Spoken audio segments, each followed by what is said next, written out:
Warning: contains somewhat mature content, including language, brief violence, and mild sexual themes, and may not be suitable for people under age 14.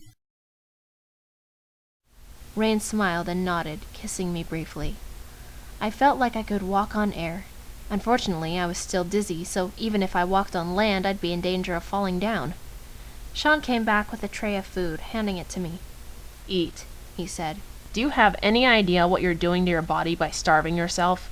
Since your stomach acid has nothing to break down, the enzymes start eating the lining of your stomach, and eventually it'll eat all the way through."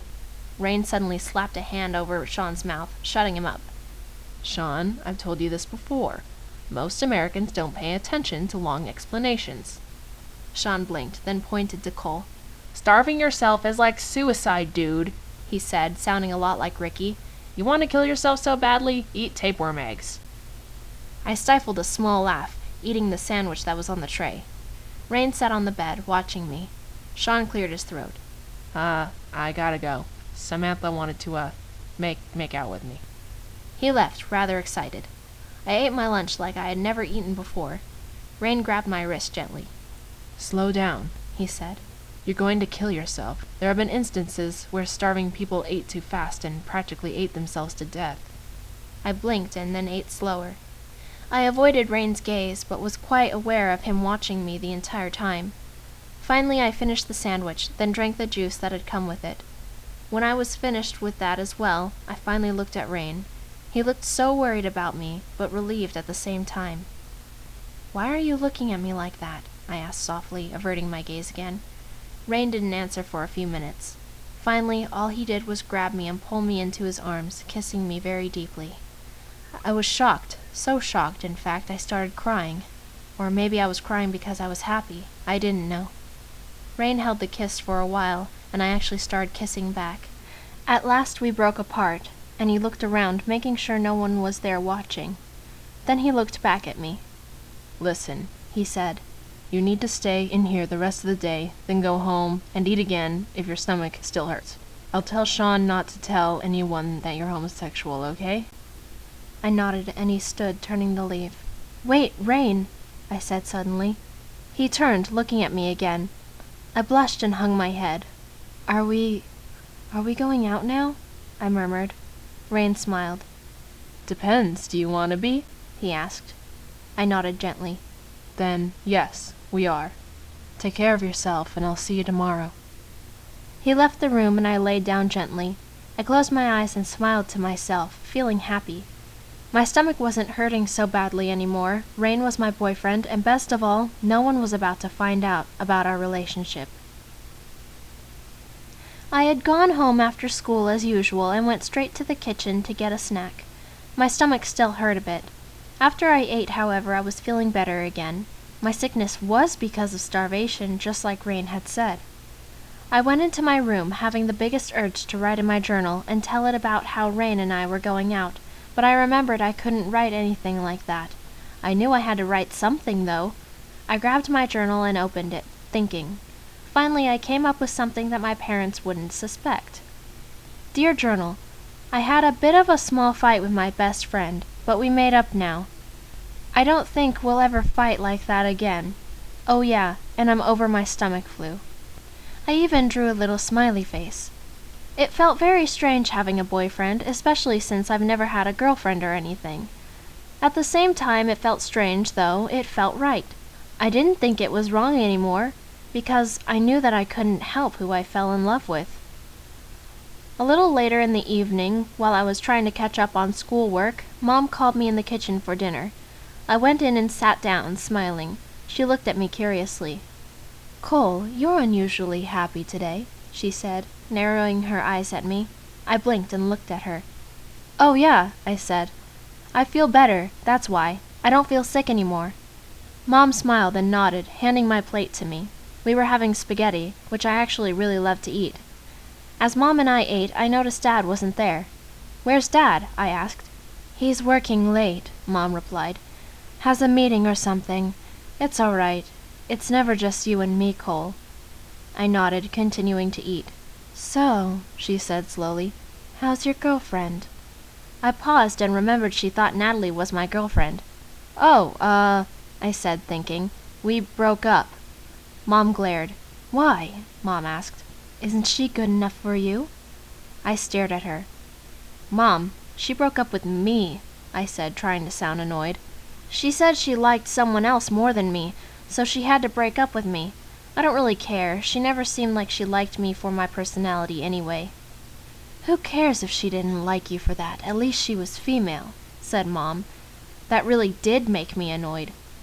So you'd rather me be used instead of loved? I asked her slowly. Mom shrugged. If it means you're with girls, yes, she replied. I stood up right then, grabbed my plate, and went into my room, finishing my dinner there. I decided I hated her more than even the popular guys. After I finished eating, I read a book until I fell asleep. I ended up having another dream about rain. I was in the closet again, sitting against the door with my head in my hands. I could hear soft singing on the other side of it, and it sounded like rain. Show me what it's for, make me understand it. I've been crawling in the dark, looking for the answer. Is there something more than what I've been handed? I've been crawling in the dark, looking for the answer.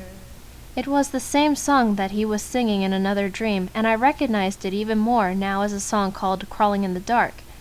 I stood up and jiggled the doorknob. Rain stopped singing and spoke to me. Don't be afraid, he said. Don't ever be afraid. I will always be here to protect you. I closed my eyes shut tightly and pushed at the door, opening it and falling right into Rain's arms. I looked up at him and he smiled. You'll always be here no matter what? I asked. Rain smiled more and nodded, hugging me tight and stroking my hair soothingly. No matter what, he said softly.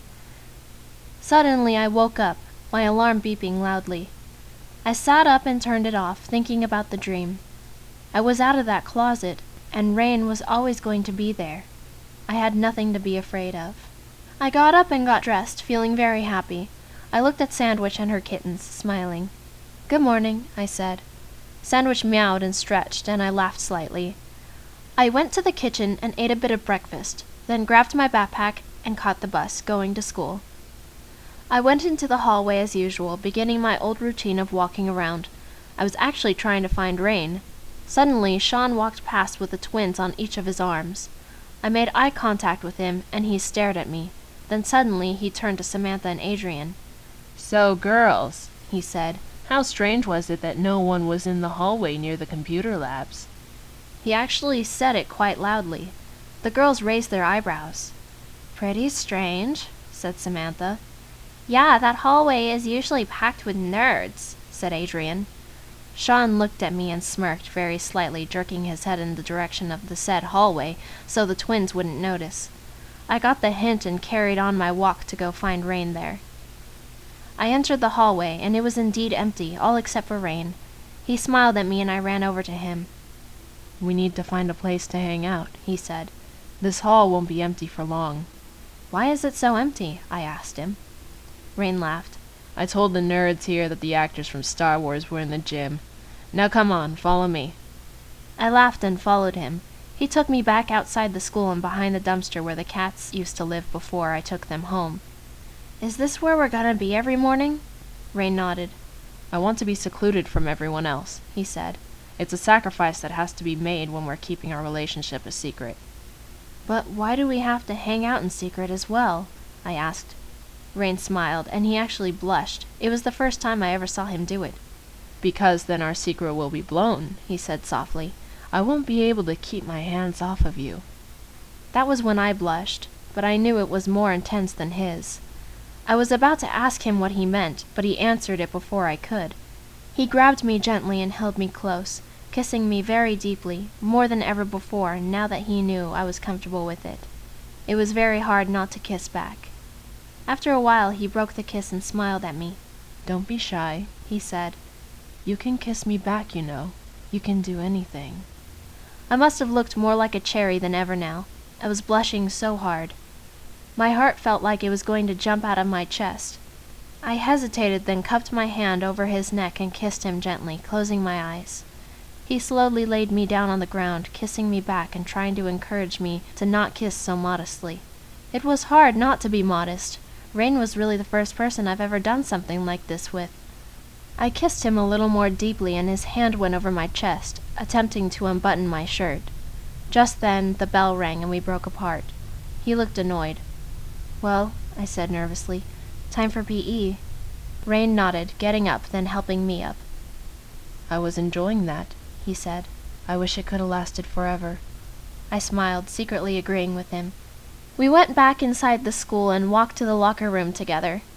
I got dressed for the first time since Rain had stopped talking to me.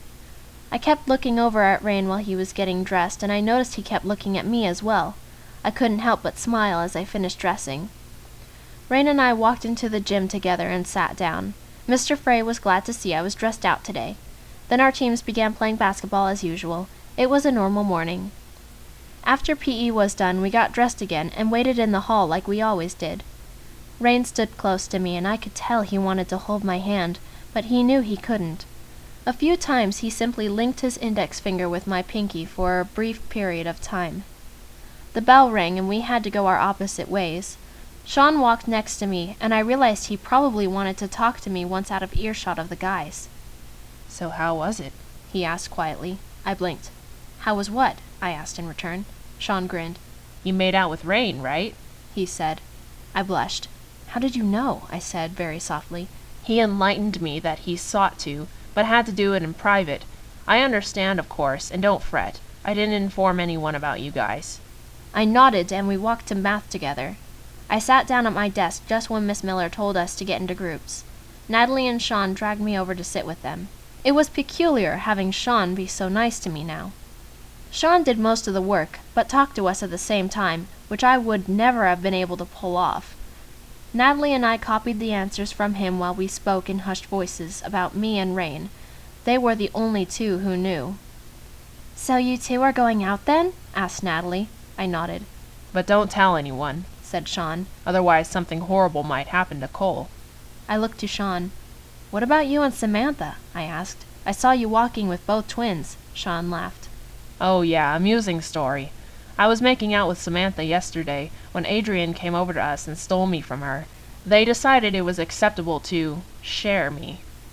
I blinked and looked at Natalie. She shook her head.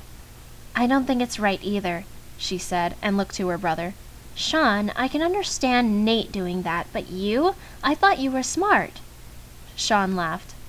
"Okay, once you've been with a member of the same sex, you get to missing which gender you're actually attracted to." Natalie rolled her eyes and continued copying answers. I knew dating two people was wrong, but at least the twins both were in on it. It's better than cheating. I was also glad that Sean was kept away from Rain, even though I knew he wasn't attracted to him. Math ended and I sat through my next two classes as usual, catching up on all my absent work. After that, I hurried to get lunch and sit at my usual table. Rain was sitting there already, smiling at me. Once I sat down next to him, he put a cupcake on my tray. It had rainbow frosting. "I made these. Try it," he said. I blinked at him. "Do you bake a lot?" I asked. Rain smiled and nodded. "All the time, but now I actually have someone to share it with." I tried the cupcake. It was the best thing I ever tasted, aside from his brownies, of course. While we ate, we didn't talk much. He had inserted his finger into my pocket secretly, but did nothing else. After we finished our lunches, we got up and walked around a bit. There weren't many people in the halls because most of them were still in the cafeteria. I looked at Rain's hand as we walked, and many times I saw it twitch and move in my direction, but he kept it to himself. Finally he sighed loudly. "Oh, screw it," he said angrily and grabbed my hand, lacing his fingers with mine. I looked up at him and he smiled. "I just can't stand it. I wish your parents weren't so harsh with this kind of thing. I want to let everyone know how I feel about you, but I can't." I nodded, squeezing my hand gently. "I know, but remember, we'll be 18 soon and we can do whatever we want, go wherever we want. We'll be free."